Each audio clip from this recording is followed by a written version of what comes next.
Just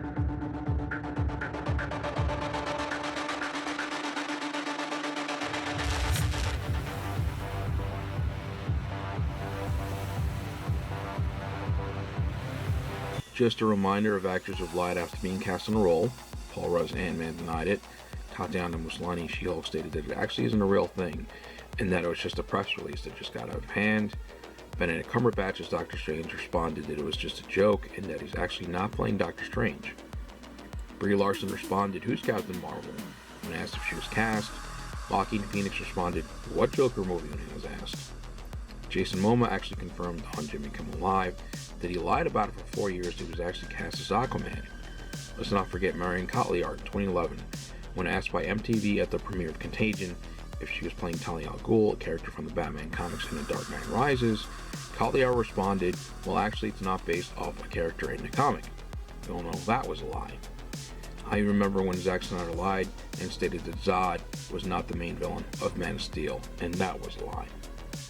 Even Andrew Garfield himself has lied about the Green Goblin not being in Amazing Spider-Man 2 because I reported he would be in the film, and I got a lot of backlash for that one, especially when Tom McGuire came out and stated Spider-Man 4 was still going to happen. Yet I was also right about it being canceled and rebooted, and I got a lot of shit for it, people labeling me as a fraud. Yet cricket noises started to happen when it turned out to be that I was right about it, and I never got an apology for it from those assholes. So it just seems like there's even more evidence that Andrew's once again lying, although he seems genuine with his responses.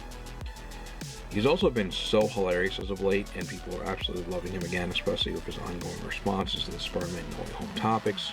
Tom Holland with Tobey Maguire and Andrew Garfield? My bussy is shaking. Oh, the bussy. Bussy shaking is, we know where that leads, and I'm afraid it may be shaking in vain. FYI, the term bussy is the male version of a vagina. Technically speaking, it's when your anus senses are tingling. Case in point, you can't trust or take an actor's word anymore because they're being told to lie, which is why at this point, no one is believing Tom Holland or Andrew Garfield. The question is, will Tobey Maguire be next in line to deny it? The Disney Store is now selling an official Venom Let There Be Carnage shirt, which is strange because it's supposed to be a Sony Pictures project. And yes, we're all aware that Sony sold the movie merchandising rights to Disney around the same time that Mark Webb's The Amazing Spider-Man started filming. Yet, it isn't really the first time Disney is selling merchandise from a Sony Pictures film that's not a Marvel Studios Spider-Man project. I do recall Disney Store selling Mark Webb's Amazing Spider-Man 2 figures at the Disney Store, and it's not part of the MCU, so that's perfectly normal. I just don't recall seeing Disney Store selling any Venom movie merchandising rights for the first film, hence why people are starting to freak out about it. So is this further evidence that the MCU is merging or connecting to Sony Pictures Universe and Marvel characters? Perhaps, especially with what we've seen in the Morbius trailer. And for those of you who are on my fan support page, you know that you expected, something related to Spider-Man for the Venom 2 trailer, which I revealed to be some connection to at least maybe Tom Holland's Spider-Man. But what we got was Sam Raimi's Daily Beagle logo, which was also spotted all over set. So this is very confusing, because does this mean that they're actually retconning Sam Raimi's version of Venom? Or is this a simple ruse and a placeholder to keep things secret? See, the thing here is that we have 3 different versions of the Daily Beagle logo. We have the one from the Sam Raimi series, the Mark Webb series, and the John Watts series.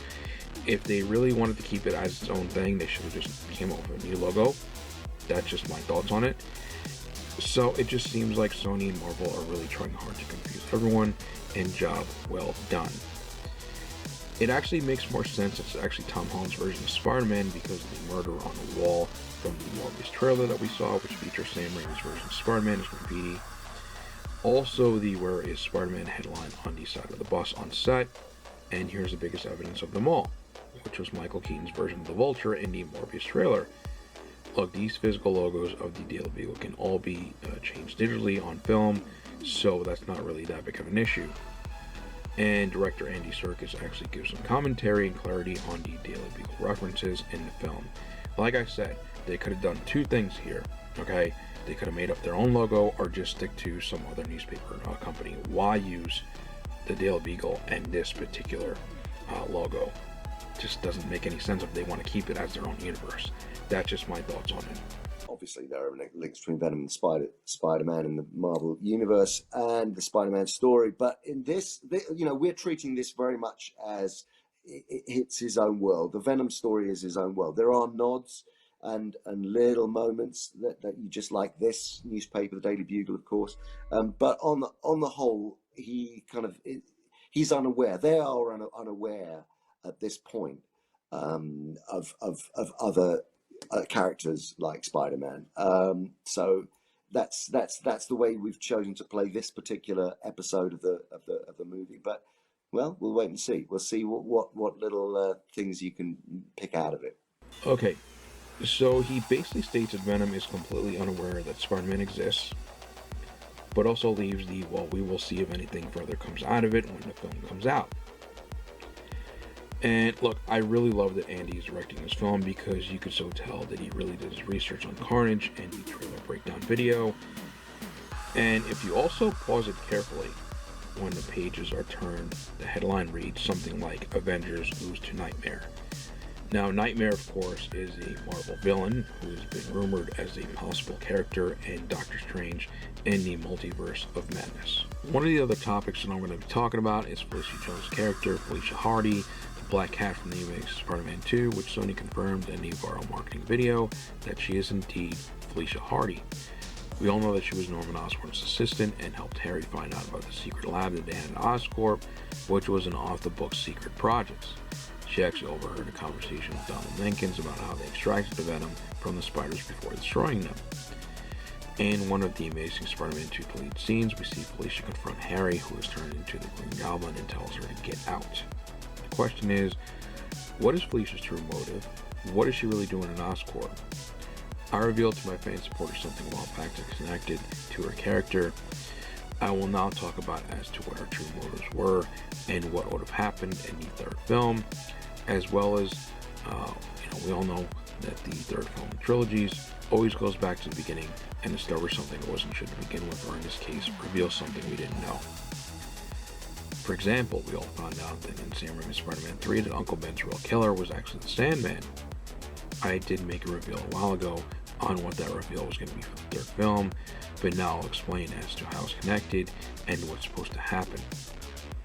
You all know that I met Felicity Jones at New York Comic Con a while back, and she was really excited when I said that I wished she would return as a character, and she responded she's definitely interested in returning for the role and actually suiting up as a Black Cat for a film. There was an article back in 2019 where she actually confirmed their interest in returning to play the character for Silver and Black.